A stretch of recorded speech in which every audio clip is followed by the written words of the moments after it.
Welcome back to another episode of A Better Me, A Better You. We're going to continue on with day 5, chapter 5, and it's entitled Seeing Life from God's View.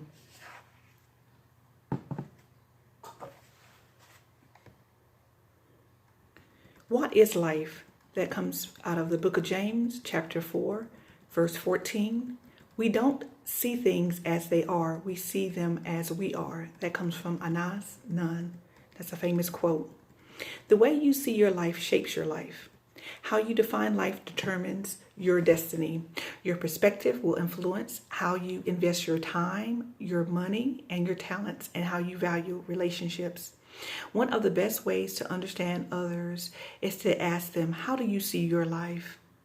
You will discover that there are many different answers to this question as there are people. I've been told that life is a circus, a minefield, a roller coaster, a puzzle, a symphony, a journey, and a dance. People have said that life is a carousel. Sometimes you're up and sometimes you're down, and sometimes you go round and round. Life is a 10-speed bicycle with gears we never use. Life is a game of cards. You will play your hand the way it's dealt. If I asked you how to picture your life, how would you imagine it in your mind? This image is your life metaphor. It's the view of life that you hold unconsciously and consciously in your mind. It's your description of how life works and what you expect from it. People will often express their life metaphors through clothing, jewelry, cars, hairstyles, and tattoos. Your unspoken life metaphor influences your life more than you realize.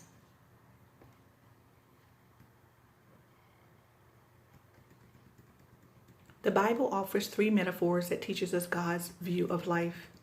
Life is a test, life is a trust, and life is a temporary assignment. These ideas are the foundation of a purpose-driven life. We will look at the first 2 in this chapter and the third one in the next. Life on earth is a test. This life metaphor is seen throughout the Bible. God continually tests people's character, their faith, obedience, love, integrity, and loyalty. Words like trials, temptations, refining, and testing occurs more than 200 times in the Bible. God tested Abraham by asking him to offer his son, Isaac. God tested Jacob when he had him work extra years to earn his wife Rachel. Adam and Eve failed their test in the Garden of Eden, and David failed his test from God on several occasions. But the Bible also gives us examples of people who have passed great tests, such as Joseph, Ruth, Esther, and Daniel. Character is both developed and revealed by test, and all of life is a test. You are always being tested. God constantly watches your response to people, problems, success, conflicts, illness, disappointments, and even the weather. He even watches the simplest actions, such as when you open a door for others, when you pick up a piece of trash, or when you're polite towards a clerk or a waitress. We don't know all the tests God will give you, but we can predict some of them based on the Bible. When you understand that life is a test, you will realize that there is nothing insignificant in your life. Even the smallest incident has significance and character development. Every day is an important day, and every second is a growth opportunity to deepen your character, to demonstrate love, or to depend on God. Some tests seem overwhelming, while others we don't even notice, but they all have eternal implications. Character is both developed and revealed by tests, and all of life is a test. Every time you pass a test, God notices and makes plans to reward you in eternity. James says, "Blessed are those who endure when they are tested. When they pass the test, they will receive the crown of life that God has promised to those who love him." Life on earth is a trust. This is the second biblical metaphor in your life. Our life on earth and our energy, our intelligence, our opportunity, and our relationships are resources that are gifts from God that we are entrusted with to care and manage. We are stewards over whatever God gives us. This concept of stewardship begins with the recognition that God is owner of everything and everyone on earth. The Bible says that the world and all that is in it belongs to the Lord, and that the earth and all who live on it are His. We never really own anything during our brief stay on earth. God just loans the earth to us while we're here. It was God's property before we arrived, and God will loan it to someone else after you die. You just get to enjoy it for a while. The first job God gave humans was to manage and take care of God's stuff on earth. This role has never rescinded.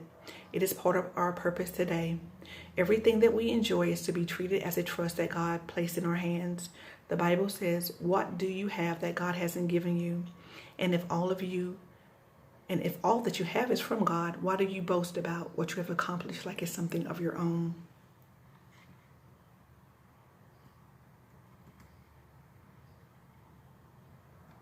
At the end of your life on earth, you will be evaluated and rewarded according to how well you handle what God entrusts you. That means everything that you do, even the simplest chores, have eternal implications. If you treat everything as a trust, God promises 3 rewards in eternity. First, you will be given God's affirmation. He will say, "Good job, well done."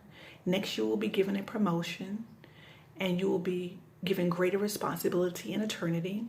He says, "I will put you in charge of many things," and then you will be honored with a celebration. Come and share your master's happiness. The more God gives you, the more responsible He expects you to be. Most people fail to realize that money is both a test and a trust from God. God uses finances to teach us to trust Him, and for many people, money is the greatest test of all. God watches how we use money and tests us to see how trustworthy we are. The Bible says, if you are untrustworthy about worldly wealth, who will trust you with true riches in heaven? Jesus said, "From everyone who has been given much, much will be demanded. And from the ones who have been entrusted with much, much will be asked." Life is a test and a trust, and the more God gives you, the more responsible He expects you to be. And in closing, we'll go over our 3 things to think about. Our point to ponder is life is a trust and a test. The verse to remember is, unless you are faithful in small matters, you won't be faithful over large ones.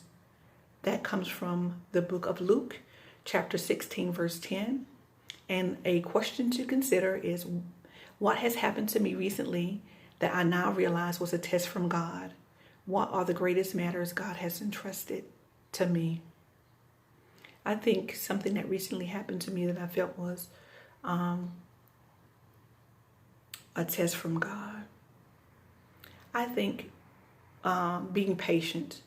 I'm constantly working on being patient and not being so quick to anger. I think a lot of times I act on my emotions. I let them guide me first, and sometimes that's not a good thing. I'm learning in certain situations to take a deep breath and just, give myself time and let things unfold instead of jumping the gun and reacting out of emotion. So that's a question that we all can think about and come to our own decision. Okay, guys, that's the end of day 5, chapter 5. I'm going to look ahead and see what the title of chapter 6 is. And it's entitled, Life is a Temporary Assignment. So that's what we'll be studying on tomorrow. Thank you so much. Have a great day.